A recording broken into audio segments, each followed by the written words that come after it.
Hola, queridos y queridos estudiantes, espero que se encuentren muy bien.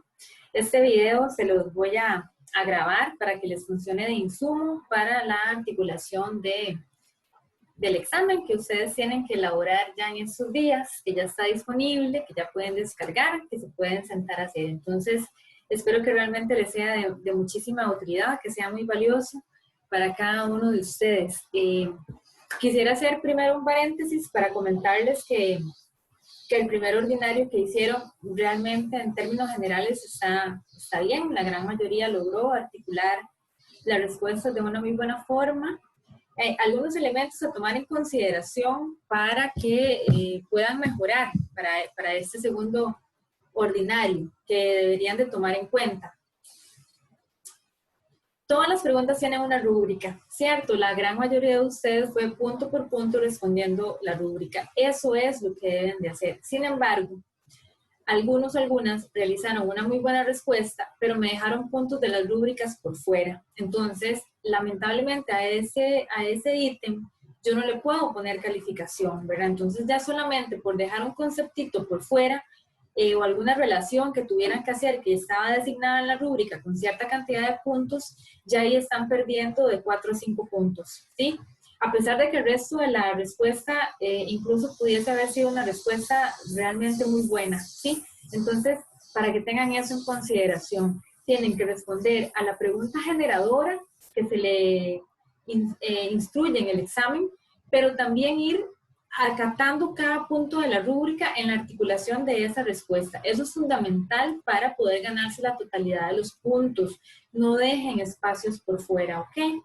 Otra cosa es que son exámenes para hacer en casa. La mayoría o los dos exámenes el que ya realizamos y el que vamos a realizar, pues son de desarrollo. Entonces las preguntas tienen que estar fundamentadas y tienen que estar bien expuestas, bien construidas. No se vale que me pongan simplemente un comentario meramente personal sin ningún tipo de articulación teórica, porque eso no me está respondiendo a mí absolutamente nada, ¿ok? Entonces, tengan cuidado con eso también. Si les decimos que las respuestas deben de ser en 1 o 2 páginas, es porque realmente el grueso de la pregunta representa esa cantidad de espacio. O sea, yo necesito esa cantidad de espacio para lograr articular una muy buena respuesta. Bueno, aunque si tienen mucha capacidad de síntesis, está bien que logren hacerla de una forma mucho más concreta esa respuesta, pero sin obviar los puntos que se solicitan en la rúbrica, ¿ok? Entonces solamente cuiden esos detalles para la próxima. Recuerden que la rúbrica es el desglose de su evaluación, entonces en algunos casos van a tener anotaciones en retroalimentación, ¿verdad? Pero en muchos casos no, porque la misma rúbrica es la que les va a indicar a ustedes cuando revisen su examen qué deberían de fortalecer o en qué fallaron. ¿Está bien? Entonces, por favor, revísenla. Igual, si tienen alguna duda, consulta, también con mucho gusto estoy para servirles. Por eso no se preocupen, me pueden preguntar en el momento en que ustedes así lo dispongan. Ok, entonces vamos a ver, vamos a hablar el examen, sobre los temas del examen, que espero que también les vaya muy bien. Bueno, ya todos y todas tienen acceso al examen, así que voy a hablar de él abiertamente, ¿no? Es un examen para hacer en la casa igualmente. Preguntas muy interesantes trae el examen. En la primera parte de este examen está constituida por una partecita donde me preguntan por orden social y mecanismos de legitimación, ¿verdad? Y me dice que tengo que referirme al trabajo doméstico, ¿verdad? Y hay una frase que estimula la respuesta que dice: la vida doméstica de la mujer es un círculo de privación aprendida y sometimiento inducido. ¿Ok? Vamos a ver más para abajito, yo lo estoy viendo por acá en mi pantalla. ¿Okay? Creo que les puedo compartir la pantalla sin ningún problema porque ya el examen es público, ya ustedes lo pudieron haber descargado. Entonces, permítanme un momento para compartírselos. Okay. Igual no les voy a dar las respuestas, ustedes tienen que articularlas, ¿ok? Les voy a dar algunos elementos para que puedan orientarse de la mejor manera. Bueno, entonces, la pregunta como tal me dice que utilizando los enfoques de legitimidad que me da el libro de texto, ¿verdad? Que yo analice por qué es legítimo y por qué no ciertas cosas dentro de la sociedad. Y eso específico, por lo que me preguntan, es el trabajo doméstico, ¿verdad? ¿Por qué el trabajo doméstico de bajo estatus es considerado como propio de las mujeres, ¿verdad? ¿Por qué ofrece poco margen para la creatividad y para la realización personal? Uno, ¿qué debemos de hacer en esta pregunta? Bueno, cambiar el chip, ¿sí? La sociología realmente se trata de eso, de cuestionarnos absolutamente todo.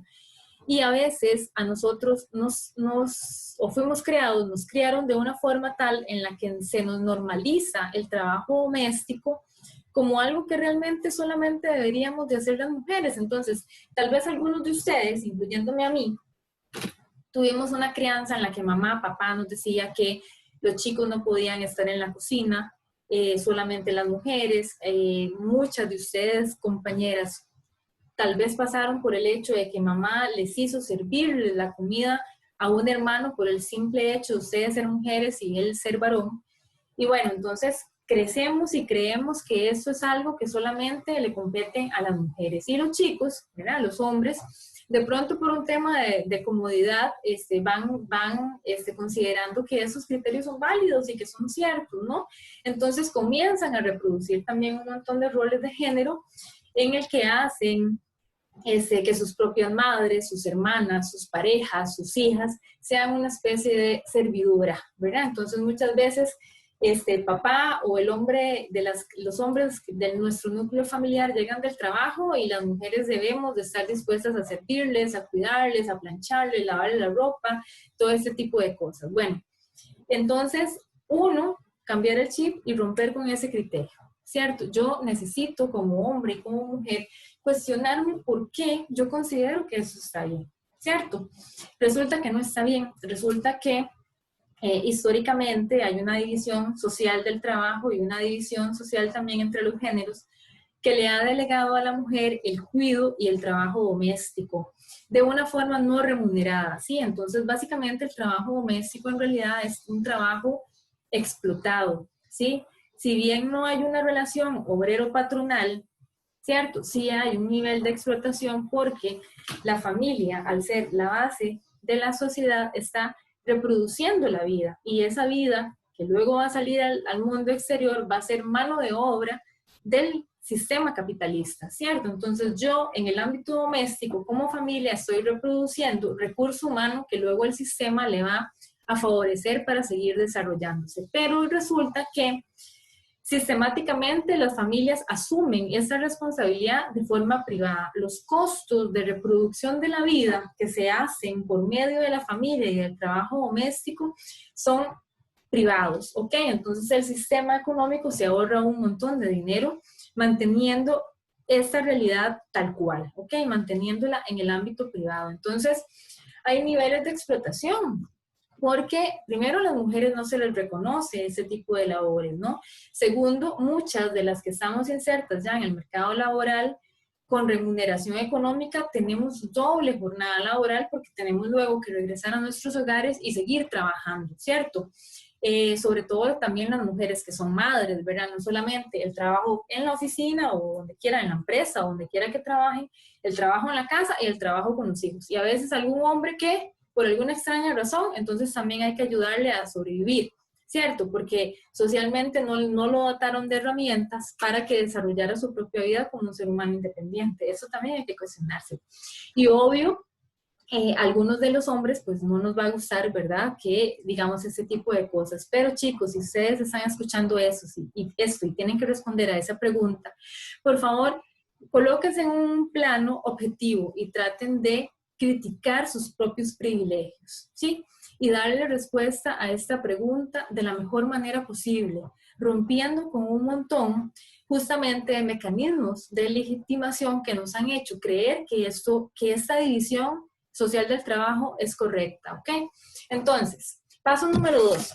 Yo me voy al libro de texto en las páginas que me indica, ¿verdad? En la 153 me habla de los mecanismos de legitimación social. ¿Sí? Entonces por ahí vienen. Dice, toda sociedad tiene mecanismos para su legitimidad. Una de las preguntas claves que se hacen todos los sociólogos y sociólogas del mundo es, ¿por qué si hay tanta asimetría, tanta desigualdad, tanta inequidad, tanta pobreza, tanta problemática, etcétera? ¿Por qué las sociedades no tienden al cambio? ¿Por qué el cambio es tan sesgado, tan mínimo, tan circunstancial, pero no sistemático? O sea, ¿por qué no hay un cambio en el sistema? ¿Por qué no hay caos? ¿Por qué no hay desorden? Y cuando comienza a verlo, siempre hay mecanismos del Estado o de los estados del mismo sistema que los minimiza, ¿ok? Entonces, bueno, la respuesta está en que el mismo Estado y las mismas sociedades tienen mecanismos para legitimar esas asimetrías sociales. Por ejemplo, por medio de discursos ideológicos, también religiosos, ¿verdad? Se nos ha enseñado a ver la realidad desde un solo punto de vista. Por ejemplo, bueno, las personas que, por ejemplo, tienen conocimiento de la Biblia o los que hemos sido socializados dentro de la religión católica o cristiana, ¿verdad? Me acuerdo que cuando en el catecismo nos leían la Biblia, decían las bienaventuranzas y una de ellas eran dichosos los pobres de corazón porque de ellos será el reino de los cielos, ¿verdad? Entonces era como una romantización de la pobreza, diciendo que todo lo que yo sufra acá iba a ser compensado en el más allá. Bueno, eso no tenemos forma de comprobarlo, ¿ok? Pero es un discurso que a muchas personas les cala porque dicen, bueno, o sea, les ayuda a aceptar su pobreza y no hacer nada para cambiarla.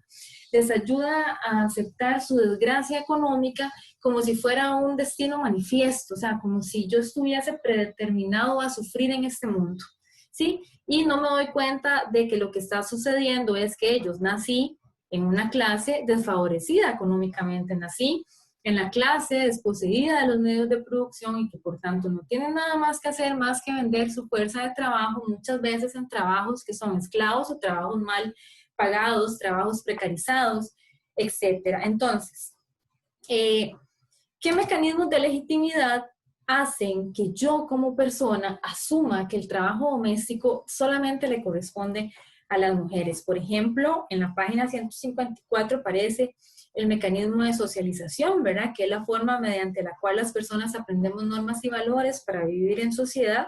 Entonces, a mí desde chiquitita me dicen que yo tengo que estar en la cocina aprendiendo a cocinar, pero que mi hermanito no puede entrar, ¿verdad? Porque posiblemente si entra en la cocina se va a hacer gay, que eso es una frase, eso no es cierto, ¿verdad? Pero eso es una frase que escuchamos o hemos escuchado muchísimas veces y que reproduce, ¿verdad? Un montón de estereotipos. Obviamente, seguramente yo voy a crecer y voy a pensar que eso es cierto. Luego vienen los rituales, el control social en la página siguiente, verá un poquito la explicación desde la perspectiva de Weber, de por qué se mantiene esto de esta forma, ¿verdad? Los tipos de dominación, ¿verdad? También que fueron un aporte de la teoría weberiana, por ejemplo, el carácter racional de la dominación, tradicional de la dominación, carismático de la dominación. Bueno, vamos a hablar de esto. Entonces, ese es el punto 2. Vamos a usar la teoría. No podemos responder sin teoría. Y ustedes tienen los insumos acá en el libro, ¿verdad? Luego dice, ¿por qué no es considerado como trabajo en la mentalidad de una gran mayoría de personas en Costa Rica? Bueno, porque no es remunerado, ¿verdad? Recordemos que formalmente el trabajo en el capitalismo es una relación obrero-patronal mediante la cual yo recibo un insumo, que es el salario, por haber vendido mi fuerza de trabajo, ¿cierto? Sin embargo, como les digo, aquí hay trabajo, en el trabajo doméstico, porque el trabajo en general es la capacidad de modificación de la naturaleza por medio de la técnica. Entonces, si una persona en casa, para poder sobrellevar su vida y para poder regenerar la reproducción de la vida en sociedad, necesita realizar trabajo doméstico, efectivamente hay una modificación de su naturaleza, hay una praxis ahí, ¿ok? Entonces, básicamente sí hay trabajo. Lo que pasa es que como no es remunerado, sino que es un trabajo explotado, básicamente servil, ¿verdad? Casi esclavo. Entonces, no se visualiza como tal. Entonces, ustedes ahí pueden cuestionar todo este tipo de elementos que yo les estoy dando, ¿verdad? Entonces, primero, porfa, comprender la teoría. Me voy a la rúbrica. Dice, identifica desigualdades existentes entre hombres y mujeres en el campo de trabajo. ¿Ok? Vean que la pregunta de arriba como tal no me pregunta eso exactamente, pero entonces si la rúbrica lo dice es porque ya yo sé que necesito responder acorde a esos ítems que aparecen en la rúbrica, ¿ok? Entonces, bueno, desigualdades existentes entre hombres y mujeres en el campo de trabajo. Bueno, podemos hablar de que la esfera de la reproducción, que es la vida doméstica o la vida privada, casi que le corresponde en un 100% a las mujeres, porque socialmente se le designa el trabajo doméstico y de cuidadoras a ellas, ¿ok? Podemos decir que hay desigualdades a nivel laboral ya remunerado, por ejemplo, de que muchas veces se prefiere, ¿verdad?, contratar a un hombre que a una mujer, aunque tengan el mismo título, aunque tengan los mismos años de experiencia, etcétera. Podemos mencionar, qué sé yo, también de que hay desigualdades en los pagos, por ejemplo, una mujer con el mismo título, la misma experiencia, que un hombre para el mismo puesto es contratada por un salario mejor que un hombre. Esas desigualdades económicas todavía se siguen dando y ahí ustedes pueden buscar un montón de ejemplos más, identificarlas dentro de su respuesta. Exponen las justificaciones de los grupos sociales para negar las labores domésticas como un trabajo. Ok, bueno, parte de lo que les decía, que no es remunerado, ¿verdad? Que se hace también en el ámbito privado, a nivel familiar, ¿verdad? Que no tiene una jornada, eso es peor todavía, ¿verdad? No tiene una jornada, sino que hay que trabajar todo el día en esto, ¿verdad? El trabajo de la casa nunca se termina. Bueno, ustedes busquen ahí cuáles son las justificaciones. Es más, hasta pueden hacer un ejercicio cuando vayan a responder. Pregúntenle a sus familias qué piensan, pregúntenle a su abuelita qué piensa, pregúntenle a su mamá qué piensa, ¿verdad? A sus hermanos qué piensan. Por ejemplo, si ustedes visualizan que dentro de sus casas hay roles de género así de diferenciados y que, por ejemplo, las mujeres han tenido que desarrollar ciertas tareas, pero no en cambio los hombres dentro de la misma casa, entonces cuestionense en eso y pregúntenle a su hermano o hermana, mira, ¿por qué vos crees que yo te tengo que servir la comida? O sea, ¿qué es lo que te pasa? ¿O qué? O sea, hagan este tipo de ejercicio y de ahí yo les aseguro que ustedes van a poder extraer esas justificaciones, ¿ok? Aplica los conceptos de una de las perspectivas sociológicas sobre la legitimidad del sistema. Eso es lo que tienen que extraer de la teoría del libro que les comentaba, ¿verdad? Que la misma pregunta les menciona hasta el número de página en el que esos mecanismos de legitimidad aparecen, ¿ok? Y por último dice, analizan la manera en que una serie de preconcepciones se imponen como la realidad legítima en las sociedades específicas. Vamos a ver.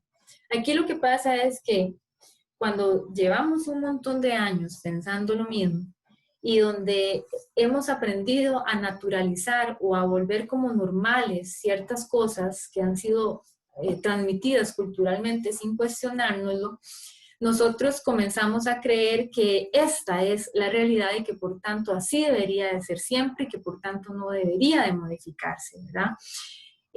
Por ejemplo, vamos a ver preconcepciones, que la mujer tiene que ser una mujer de hogar, ¿verdad? Que la idealización de las madres, ¿verdad? Y de las mujeres y la maternidad, ahora se me acaba de ocurrir este ejemplo porque acaba de pasar el Día de las Madres. Entonces, ustedes han visto todo el comercio al respecto del Día de la Madre. Pero ustedes ven a Goyo, Importadora Monge, no me importa decir marcas, y un montón de supermercados y comercios más, diciendo que a mamá hay que regalarle lavadoras, ollas, o sea, todo direccionado a que sigan haciendo el trabajo doméstico. Entonces, hay una idealización de la madre abnegada, de la madre que lo deja todo por sus hijos. Ok, chicos, ok, está bien, y a mamá la queremos mucho, pero ese discurso muchas veces nos ha llevado a nosotros a sobreexplotar a nuestra propia madre, ¿verdad? Que llegamos y mamá está cansada de trabajar todo el día, llegamos, tiramos el bolso y le decimos, mamá, hazme algo de comer, y lo vemos como un chineo, y está bien, ¿verdad? En ciertos momentos estará bien, porque mamá nos quiere chinear, pero hay otros en que se lo ponemos a nuestra mamá como una obligación y hasta se lo exigimos, cuando somos nosotros mismos como personas individuales y capaces los que tenemos la posibilidad de realizar nuestra propia vida, ¿verdad? Sin tener que depender de una señora que pasó todo el día trabajando sin ningún tipo de reconocimiento. Entonces, chicos, estas cosas también hay que cuestionárselas, ¿ok? Esas preconcepciones. Vamos a ver.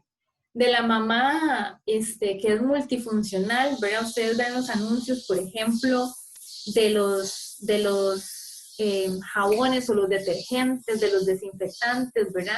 De Suavitel se me ocurre. Entonces, venga mamá, que en un momento está lavando, ¿verdad? Pero ve al chico en el jardín, entonces quiere estar con el chico en el jardín, entonces hace todo súper veloz y el Suavitel le ayuda a dejar la ropa suavecita, bien dobladita, sin arrugas, y se va a jugar y ahí está el esposo jugando con los hijos, porque no sé por qué no tenía absolutamente nada que hacer, ¿verdad?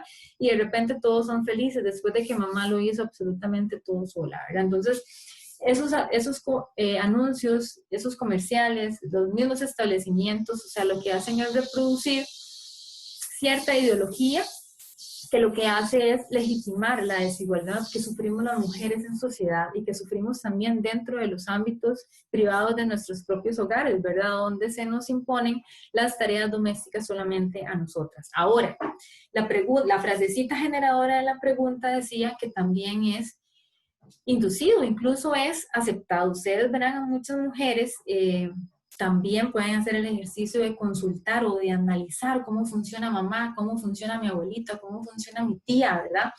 Cómo reproducen ellas mismas el discurso de decir que si la casa está mal, van a hablar mal de mí. Si la casa está desordenada, voy a quedar mal yo, ¿verdad? Ustedes las ven en una reunión a veces. Yo he escuchado mujeres que me han dicho que se tienen que ir ya para la casa porque el esposo ya va a llegar de trabajar y le tienen que tener la comida lista, ¿verdad? Entonces, ese tipo de cosas, esas son esas preconcepciones, ¿verdad? Que se imponen como una realidad legítima y que con nosotros comenzamos a creer como ciertas sin cuestionárnosla. A ese punto es al que tienen que llegar, ¿ok? La pregunta que sigue también está referida un poco al trabajo doméstico. Vamos a buscarla. Vean que el examen trae el espacio para que contesten, ¿verdad? Entonces yo agradecería también que le hagan caso a las instrucciones y que respondan en el espacio que corresponde. Esto para que no respondan menos de lo que deberían, ¿verdad? Y que la pregunta esté completa y para que no se excedan muchísimo, porque entre tanta calificación, ¿verdad? Cada tutor califica entre 200 y 300 de estas en 2 semanas, ¿verdad? Incluso hasta a veces en una, entonces es muy, muy extenuante. Pero igual, ¿verdad? O sea, por lo menos de mi parte, si se exceden un poquitito, obviamente no es algo por lo que yo les voy a bajar puntos, solo apelo a la consideración de cada uno de ustedes. Bueno, la pregunta 2 dice, elabore su respuesta con el siguiente elemento generador. Describa las maneras en que las tareas domésticas dificultan la autorrealización de muchas mujeres que residen en la comunidad donde usted vive. Excelente. Van a tener que hacer una especie de técnica sociológica que puede ser la observación. Incluso puede ser la observación participante, porque pueden hablar las chicas de ellas mismas, me parece a mí, ¿no? Y de lo que les ha pasado dentro de sus familias en el ámbito doméstico. Pueden buscar alguna familia amiga. Es más, yo los insto a que realicen una técnica de observación sociológica. Realmente vayan, bueno, ahorita es que estamos en pandemia, entonces mejor no se los recomiendo, pero hablen entonces, qué sé yo, con alguna vecina, con alguna conocida por WhatsApp, le pueden mandar algunos audios, pegarle una llamadita a los que tienen el número, ¿verdad? Y hablar un poquito de esto, ¿verdad? O sea, cómo visualiza esa persona el trabajo doméstico, preguntarle, ¿verdad? Que si de pronto esa realización de ese trabajo doméstico le imposibilitó en algún momento estudiar, llevar un curso que ella quería llevar, si le imposibilitó salir a divertirse, si le imposibilitó hacer un viaje, un paseo, ¿verdad? O dedicarse simplemente al cuidado personal, qué sé yo, de por estar lavando el piso, platos todo el día, ni siquiera no sé, no sacó su tiempo para cuidarse a sí misma, ¿verdad? No le da tiempo de hacer un poquito de ejercicio, no sé, en fin, hay un montón de formas de abordar esto, ¿verdad? Entonces tienen muchísimas posibilidades de. Entonces piensen ustedes cómo, por ejemplo, a mujeres vamos a ver, tal vez un poquito más adultas, ¿verdad? Que tenían todavía este chip más arraigado de que debían de darlo todo por sus familias y realizar ese trabajo doméstico, que muchas veces cuando el esposo se iba a trabajar, ellas se tenían que levantar antes del esposo para hacerle el desayuno y garantizar todo eso. Piensen que posibilidades de sueños incumplidos quedaron en el camino de estas mujeres, ¿verdad? Tal vez muchas soñaban con ser profesionales, con ir a la universidad, con tener un trabajo remunerado y nunca lo lograron, ¿verdad? Porque fueron socialmente puestas en un ámbito doméstico esclavizante, ¿verdad? Entonces, todo esto les va a servir de insumo. Ahora, vamos a ver la rúbrica. Ah, bueno, perdón. Tienen que tener claro qué papel juega el Estado y las políticas públicas para mantener esta situación, ¿verdad? Al Estado le es totalmente beneficioso que el trabajo doméstico siga estando en la esfera privada de la reproducción de la vida, ¿verdad? Por todo el tema del ahorro social que genera. En otros modelos político-económicos, la crianza de los hijos, por ejemplo, era un papel del Estado. Recuerdo no porque lo haya visto, ¿verdad? Sino porque lo he leído. Cuando entra el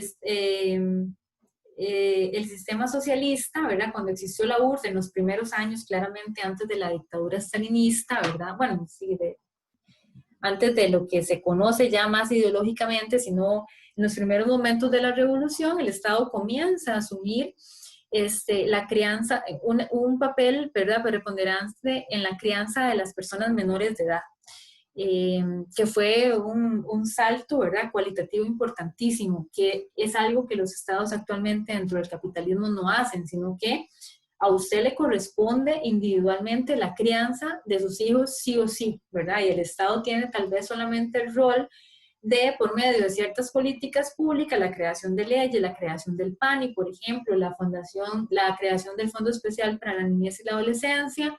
Entonces, da cierto soporte institucional, pero básicamente, incluso constitucionalmente, la responsabilidad que le achaca al Estado a la crianza de los chicos es a mamá y papá, ¿verdad? Y sobre todo a mamá. Si ustedes leen el Código de Familia, si ustedes leen la Constitución Política donde se habla de esto, se determina con un rol preponderante más a mamá, ¿verdad?, que a papá. Bueno, entonces todo eso va a tener un peso fundamental. El Estado mantiene y reproduce esto, ¿verdad?, porque le funciona el patriarcado, que es lo que popularmente se conoce como machismo, ¿verdad?, que es todo un sistema que siembra desigualdad social entre hombres y mujeres, le es factible al Estado, ¿verdad?, le es factible. Ustedes ven ahorita, bueno, tal vez me desvío del tema, pero para poner un ejemplo, el tratamiento de las políticas públicas sobre los delitos contra las mujeres, por ejemplo, el femicidio, demás, es a veces menos grave que otros delitos, ¿verdad? Cuando debería de estar, pues, bastante penado, ¿ok?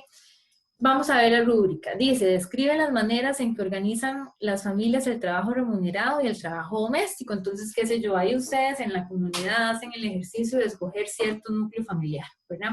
Allegado, conocido, de alguna persona cercana o demás. Entonces, eso es nada más describir.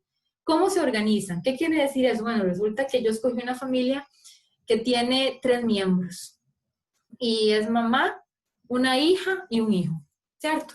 Entonces voy yo a, vamos a ver, pensar cuál es la función de la mamá, la función del hijo y la función de la hija. Y por ejemplo, ahí voy a lograr ver, por ejemplo, cómo la chica es la que después de la universidad o después del colegio o antes, qué sé yo, tiene que dejar limpio el piso y la ropa lavada.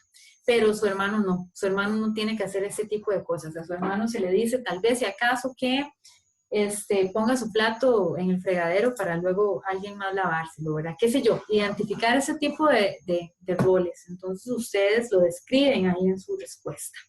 Después dice, ejemplifica las jornadas de trabajo que tienen las amas de casa. Ponemos un ejemplo. Del núcleo familiar que nosotros escogemos, decimos, bueno, resulta que yo escogí, la familia de María. Y María, María, aparte de trabajar en la casa, es maestra, por darles un ejemplo, ¿verdad? Entonces María tiene que levantarse en las mañanas, hacerle el desayuno al esposo para que se lo lleve para su trabajo, alistar a los chicos ahora para que reciba clases virtuales, alistarse ella porque también le corresponde dar clases, ¿verdad? Y mientras está haciendo eso, María tiene que recoger los platos del desayuno de los chicos y lavarlos, ¿verdad? Venir media hora después y conectarse a Zoom. Después de conectarse a Zoom, tiene que pasar las escobita rápidamente, ¿verdad? Porque va a tener una reunión virtual y no quiere que la gente vea la casa desordenada o sucia. Entonces hace todo eso. Entonces al final de cuentas está teniendo una doble o triple incluso jornada laboral y de forma paralela y múltiple, ¿verdad? Ustedes han escuchado a veces en estos tiempos sobre todo decir que a veces el teletrabajo lo que hace es más bien incrementar, ¿verdad? El trabajo que realizan las mujeres. Entonces, eso podría ser un ejemplo. Obviamente, yo les doy un caso hipotético. Ustedes lo pondrán esos ejemplos con la familia que hayan identificado, ¿verdad? Con la ama de casa que hayan escogido para poner de referencia. Y obviamente no tienen que dar nombre ni nada de eso, ¿verdad? Sino simplemente ejemplificar la jornada de trabajo de esa ama de casa. Después dice, enuncia las características de la comunidad, así como los valores, normas, costumbres que ésta promueve. Bueno, ahí es un ejercicio interesante también. Como ustedes son miembros de esa misma comunidad, ustedes van a saber más o menos cómo funciona, ¿verdad? Ustedes ya saben qué es bien visto, qué no es bien visto, qué valores profesa, qué otros no, cuáles son las normas, cuáles son las costumbres. Entonces ahí nada más es enunciar características. Bueno, qué sé yo, vamos a ver. Que sea una comunidad sumamente religiosa, muy tradicionalista, conservadora, ¿verdad? Qué sé yo, con conservadora podríamos ya ir adentrándonos en el tema y decir, bueno, resulta que sí, es una comunidad muy chiquitita, entonces, y muy conservadora, entonces resulta que no ve bien que las mujeres salgan a divertirse, ¿verdad? Y si las mujeres salen mucho sin sus esposos son cuestionadas o son criticadas, entre las mismas mujeres, ¿verdad? Se critican si tienen la casa arreglada o la tienen desarreglada, ¿verdad? Todo ese tipo, chiquillos y chiquillas, de situaciones que suceden en nuestra vida cotidiana, todo eso es posible de nosotros analizar. Lo que le tenemos que poner de fondo es criticidad y teoría. Sí, y ahí se me revela la sociología como una ciencia completamente, porque estoy aplicándole esa teoría a un objeto de investigación, ¿cierto? Que en este caso va a ser la vida social y las interrelaciones sociales de esas mujeres que yo estoy comprendiendo dentro de la respuesta. Entonces, eso es lo que tengo que hacer. Ahora, es que no me acuerdo en qué página está, pero el libro también me habla de lo que son valores, de lo que son creencias, ¿verdad? Y todo este tipo de cosas. Entonces ustedes pueden buscarlo para que se guíen un poco más teóricamente, ¿verdad? Y puedan articularlo. Si me acuerdo de la página, ahorita se los digo, pero por ahí está, entonces no hay ningún problema. Nada más cuando estén articulando el examen, consultan un poquito ahí sobre ese tipo de conceptos para que comprendan cómo es que sociológicamente se explican, ¿ok?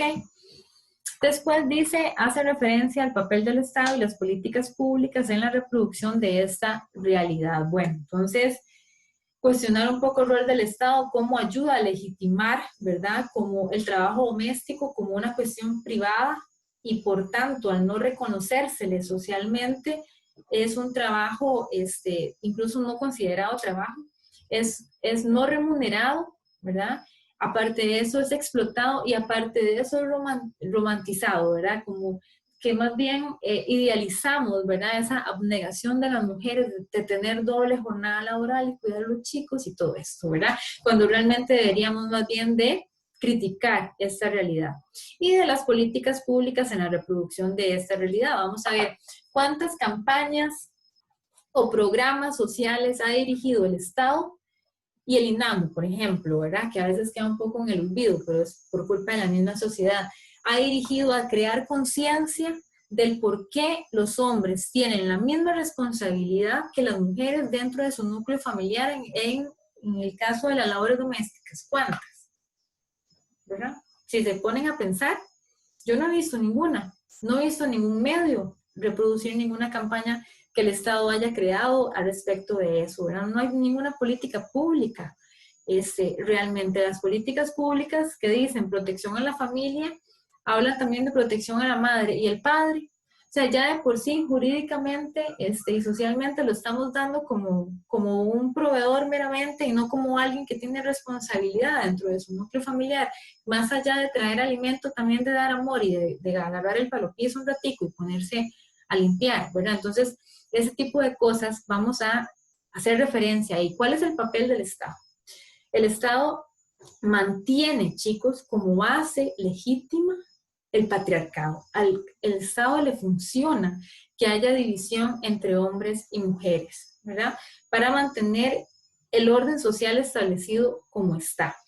Vamos a poner un ejemplo de eso. A veces las cosas que son positivas, cuando se da un cambio a nivel de sociedad, puede que hayan otras que se van a desestabilizar un poquito, ¿ok? Por ejemplo, si las mujeres ingresamos al mercado laboral, que en algún momento sucedió mucho de golpe, ¿verdad?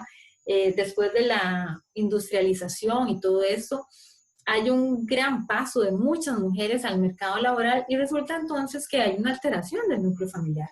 Hay un problema, o sea, ahora ¿quién cuida a los hijos? Ahora ¿quién cuida a los niños, verdad? Entonces, más bien a veces el Estado visualiza esto como un problema y por tanto no abre suficientes oportunidades para las mujeres, sino que muchas veces son tratadas de dejar ahí para no desestabilizar la llamada familia o la familia tradicional como se concibe popularmente. Entonces, eso también es importante que lo visualicen ahí. Vamos a seguir, espero que les esté quedando claro. Yo les estoy hablando muy folclóricamente, ¿verdad? Para que tengan, qué sé yo, para que hagan el clic ahí, ¿verdad? La relación con situaciones que nos pasan en la cotidianidad, casi que, bueno, y en nuestra familia, en nuestra comunidad, siempre, y que a veces no lo vemos, y todo esto tiene la posibilidad de ser estudiado sociológicamente, ¿verdad? El tema es que ustedes, a todo lo que yo les estoy diciendo así de forma tan básica, logren darle una muy buena interpretación, le logren poner contenido teórico y realizar un análisis, ¿cierto? Y vamos a la parte 2 del examen. Dice que ahí vamos a hablar de sociabilidad, me das a la página, vea qué buena gente que es la cátedra, página 134. Y sobre cambio social, que está en la página 160. Entonces me habla de la pandemia. Dice, el coronavirus es mucho más duro si eres pobre. ¿Será cierto eso? ¿Ustedes qué piensan? Bueno, esa va a ser su respuesta en el examen. Este es un contundente mensaje de una periodista de la BBC sobre la pandemia, ¿verdad?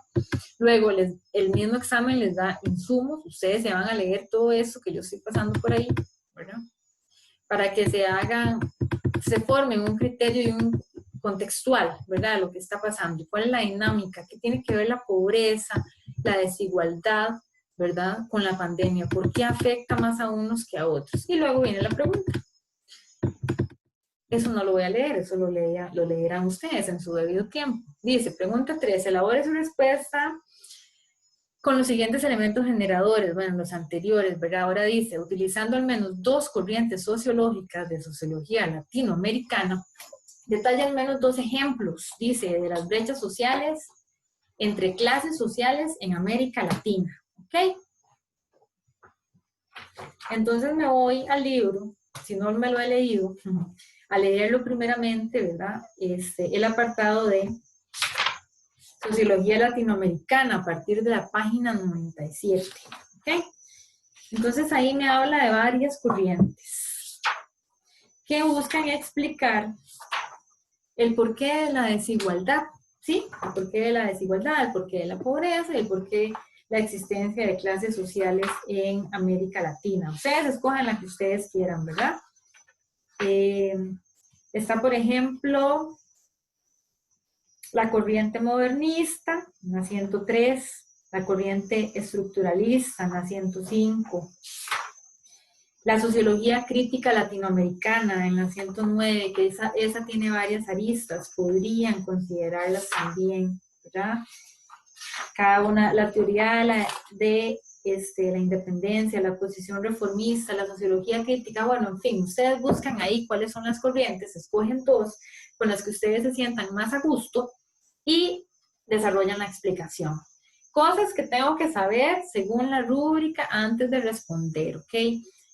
Criterio 1 dice, comprende el concepto de cambio social. Entonces, ¿qué tengo que hacer yo? Bueno, irme a la página que mencionaba la pregunta, que era la 134, y leer qué es un cambio social.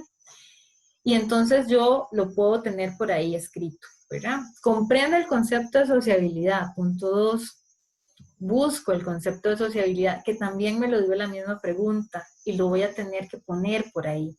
Eso no quiere decir que yo tenga que agarrar cambio social, 2 puntos, y poner una definición. No, no es eso. Es que ustedes, tanto el concepto de cambio social como el de sociabilidad, lo logren exponer de forma clara dentro de la respuesta. O sea, ¿en qué influye el cambio social y la sociabilidad en la construcción de esta respuesta?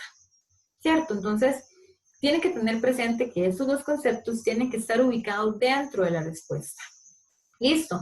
Después dice, describe las brechas existentes entre clases sociales. Bueno, ¿cómo sé yo cuál es una brecha existente entre una clase social si no sé bien qué es una clase social? Bueno, una clase social, yo soy de cierta clase social dependiendo de la posición dentro de la estructura económica que yo tenga. O sea, yo tengo 2 opciones, o ser la dueña de los medios de producción o no serlo, ¿ok? Entonces, ser de clase burguesa, que es la dueña, o de clase proletaria o trabajadora, que es la clase desposeída de los medios de producción, ¿cierto? Las clases sociales no necesariamente, ¿verdad? Están directamente relacionadas con un ingreso, o básicamente el ingreso no determina la clase social a la que yo pertenezco, la determina mi posición dentro de la estructura productiva.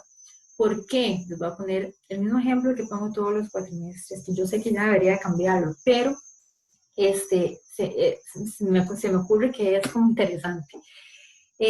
Vamos a ver, Keylor Navas, ¿verdad? El tipo tiene mucho dinero, es muy famoso, tiene un buen estrato económico, un buen estatus social. Resulta que tiene un ingreso, bueno, mayor al de todos nosotros juntos y demás, pero el tipo vende su mano de obra, una mano de obra muy cara, pero la vende, él no es dueño de la Juventus, ¿cierto? Que sería la empresa o sería el medio de producción.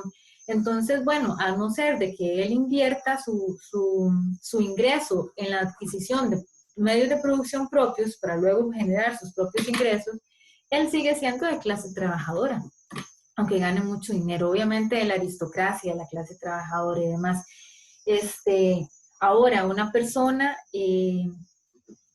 puede entonces recibir mucho dinero a veces por un puesto, pero no deja de ser una persona asalariada y por tanto no deja de pertenecer a cierta clase social, ¿cierto?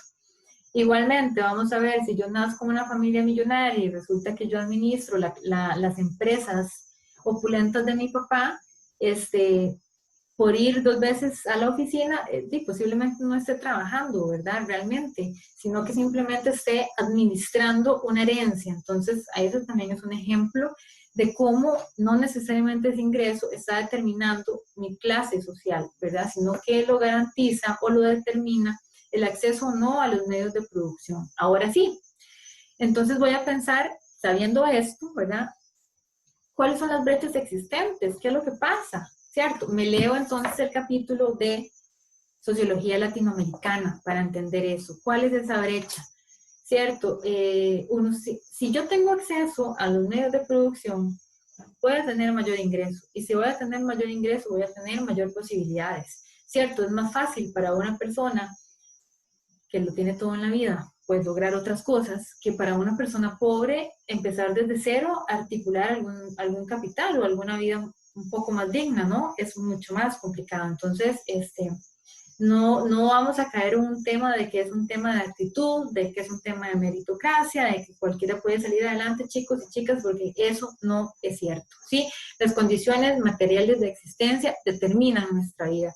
Habrán casos en que una persona muy pobre de repente se convirtió en una persona muy rica, pero son casos, no sé, 0.1 casos en 100 años en toda la historia, ¿verdad? Tal vez un poquito más, pero no funciona de esta forma. Lo que quiero decir es que la clase muchas veces determina nuestra vida, ¿ok? Nos mantenemos en la misma clase social, aunque tal vez podamos mejorar un par de cosas en nuestras vidas, eso no nos hace, digamos, salir de una clase social e ingresar a otra.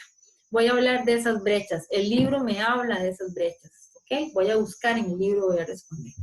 Luego dice, expone con ejemplo la situación desigual que enfrentan los grupos humanos en América Latina de frente a la pandemia. Ahora viene el tema más interesante. Vean, la pregunta me da la posibilidad de hablar de toda América Latina. Pueden hacerlo. Pueden hablar de Costa Rica también, ¿verdad? Cosas básicas que tienen que cuestionarse. Bueno, que yo creo que tal vez todos y todas lo hemos hecho en esos momentos. El quédate en casa, un eslogan de quédate en casa. ¿Cómo se queda uno en casa cuando tiene que salir a trabajar para llevar el sustento a la casa todos los días? ¿Cómo se queda uno en casa cuando la empresa para la que trabajas no te da teletrabajo? Porque es una empresa explotadora, ¿sí? Que además le importa cualquier cosa tu salud, porque básicamente te puede reemplazar luego con cualquier otro. ¿Cómo le decimos a la gente que se quede en casa cuando tiene una familia que alimentar? Contradicciones, ¿cierto? Es más fácil para el dueño de una empresa quedarse en casa, conectarse a Zoom, darle instrucciones a su mano de obra, que para la persona secretaria de ese empresario quedarse en la casa, porque tiene que estar ahí en la fábrica poniendo el pecho, poniendo el cuerpo, ¿verdad? Para que el otro empresario pueda estar en la casa. Bueno, en fin, esas desigualdades suceden. Quédate en casa. ¿Cómo te quedas en casa cuando no tenés casa? ¿Cómo te quedas en casa cuando tenés que dormir en un parque? Cuando sos una persona habitante de la calle, ¿cierto? No tenés ni siquiera servicios médicos, ¿cómo te quedas en casa? ¿Cómo te quedas en casa cuando vivís en una cuartería donde no se respetan las medidas sanitarias porque no hay posibilidad material de hacerlo? No es porque ni siquiera no querás hacerlo, sino porque tenés que compartir el baño, tenés que compartir la cocina con un montón de personas más que no son tu núcleo familiar. Porque esa es la realidad que te tocó vivir. ¿Cómo te quedas en casa? ¿Sí? Bueno, entonces eso es lo que queremos que ustedes logren articular en esta pregunta. ¿Cómo la pandemia o cómo el COVID-19 ha logrado remarcar la brecha entre clases sociales? ¿Okay? ¿Cómo lo logra? ¿Cómo perjudica más a unos que a otros? El discurso, obviamente el discurso del gobierno, por ejemplo el costarricense, es el de pobrecito los empresarios. ¿Verdad? Pobrecito los empresarios, porque como no estamos consumiendo lo mismo que consumíamos antes, hay pérdidas millonarias en el sector turismo, etcétera, etcétera. Vean, chicos, yo les voy a decir algo, voy a ser muy honesta con esto. Ningún empresario bien posicionado, no estoy hablando de pymes, ¿verdad? Ni de pequeñas empresas, esas tienen otra realidad. Ningún empresario bien posicionado en este país entraba en bancarrota con mandar a los empleados a la casa en una cuarentena obligatoria con un salario garantizado de 3 meses. Es mentira que los empresarios viven día a día. Día a día vivimos otros, ¿ok? Que nos compramos el pan diario en la pulpería para el desayuno día con día, porque soy vendedora ambulante, porque lo que hice en un día fue lo que me alcanzó para comprar en comida y llevar a mi casa. Pero un empresario tiene ganancias acumuladas. Un empresario tiene plusvalía extraída de la mano de obra acumulada, tiene capital, tiene riqueza acumulada. De esa riqueza era posible pagar 2, 3 meses de salario sin reducir jornadas, sin despedir a nadie. Pero no hubo ninguna política estatal que garantizara que las empresas hicieran eso, ¿cierto? Sino que de buenas a primeras el mismo gobierno dio pie y dio el banderazo de salida para que las empresas muy a la libre pudieran recortar personal y despedir. ¿Okay? Y ahora estamos viviendo una de las principales, crisis económicas desde los 80, ¿cierto? Y se va a poner peor. Entonces, la idea es que ustedes acá logren cuestionar y plantearse ese tipo de cosas. Yo solamente les estoy tirando una lluvia de ideas y ejemplos ahí al aire. Pueden rescatar algunos, pueden escribir otros, pueden ampliar lo que estoy diciendo, justificarlo mejor y más bonito, ¿verdad? Sin duda alguna. Dice, aplica al menos 2 conceptos de la sociología latinoamericana para explicar la desigualdad social. Bueno, entonces eso lo extraemos del curso. Del libro. Entonces ahí, ustedes van a verlo.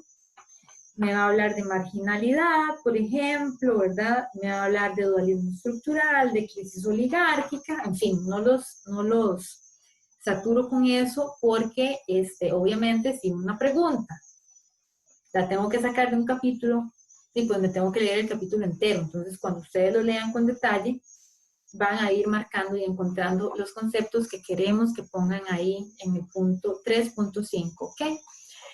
Después dice, explica la manera desigual en que las medidas de mitigación de la pandemia por COVID-19 afectan a las personas según su condición social. Bueno, ya hablé bastante de eso, ¿verdad? Ustedes tendrán otros ejemplos, incluso podrían poner ejemplos hasta vivenciales, ¿verdad? Si alguno o alguna fue despedido del trabajo, tiene la jornada recortada, tenía algún pequeño emprendimiento que tuvo que cerrar, lo pueden exponer también acá. Sería, de hecho, pues de mucha retroalimentación, ¿verdad? Y un ejercicio sociológico sumamente enriquecedor que ustedes lograran hacer esto así, pero pueden poner cualquier otro ejemplo, ¿verdad? Explicar esa desigualdad, ¿verdad? Por ejemplo, esas medidas de mitigación relacionadas con el transporte público y la restricción vehicular, ¿verdad? O sea, está bien, por un lado, restringir el tránsito para que las personas no vayan a lugares donde no deben, pero las personas que tienen que salir a trabajar y tienen que viajar en autobús, ¿por qué paralelamente el gobierno no presiona al sector de empresarios autobuseros para que garanticen un mejor servicio? Dos cosas. Primero, para que no saturen el autobús, sino que haya, ¿verdad? Evidentemente, como se planteó, aunque no se concretó, porque en la vida real no sucedió, ¿verdad? De que, qué sé yo, de un autobús de 60 personas solo se llenara el 75% o el 20%, no me acuerdo cuál porcentaje era, pero la idea del gobierno era que no se saturaran. Porque paralelamente a eso también uno dice, bueno, empresa de Sabanilla, de Montes de Oca, ustedes pasan cada 25 minutos. De ahora en adelante, como hay restricción vehicular y los trabajadores que tienen que salir a la calle todos los días, no van a poder viajar en vehículos y va a haber más gente esperando bus. Ahora necesitamos, por medida gubernamental, que salgan cada 15 minutos, no cada 25. Entonces nos ahorramos las largas filas de espera en todo San José y el aglomeramiento, ¿sí? Pero no sucede. Hay intereses de por medio, hay intereses económicos, hay intereses políticos. Ustedes ven a los grupos hegemónicos de este país, el sector empresarial, el sector agroindustrial, los transportistas, etcétera, el sector turismo presionando para que se abra, para que se abra, para que se abra la economía, pero poco le interesa esa diferenciación social entre las condiciones de una parte de la sociedad y de otra, ¿cierto? Cómo unos sectores son mucho más vulnerables, ¿ok? Que otros. Eso es lo que ustedes tienen que visualizar ahí. Y básicamente eso sería. La idea, como les decía al inicio, es que ustedes contesten la pregunta general, dándole cabida también a cada ítem de la rúbrica. Por favor, no dejen, repito nuevamente, no dejen ítem sin contestar porque van a perder puntos. Yo no les puedo poner todos los puntos si no me contestan eso en la respuesta, ¿ok? Por más perfecta que esté la respuesta, si le hace falta esa partecita, lamentablemente van a perder esa partecita de los puntos también. Entonces, por favor, háganlo muy a conciencia. Yo igual estoy muy complacida con la mayoría de las notas, la verdad es que estuvieron bien, muchos y muchas hicieron un gran esfuerzo. Y en estas épocas en el que las tutorías se vieron truncadas, las presenciales, donde tuvimos que improvisar, digamos, con la virtualidad, donde muchos de ustedes no tienen las condiciones a veces del internet, de la computadora, ¿verdad? Para poder ingresar a la plataforma constantemente. Bueno, un montón de dificultades, más bien es de reconocerles el esfuerzo y el desempeño hasta el momento. Entonces, también muy agradecida a lo que han hecho hasta ahora. Por favor, si tienen dudas, con muchísimo gusto me escriben y estoy para servirles. Y por el momento entonces sería esto. Despedirme, les dejo el video colgado. Hasta la próxima.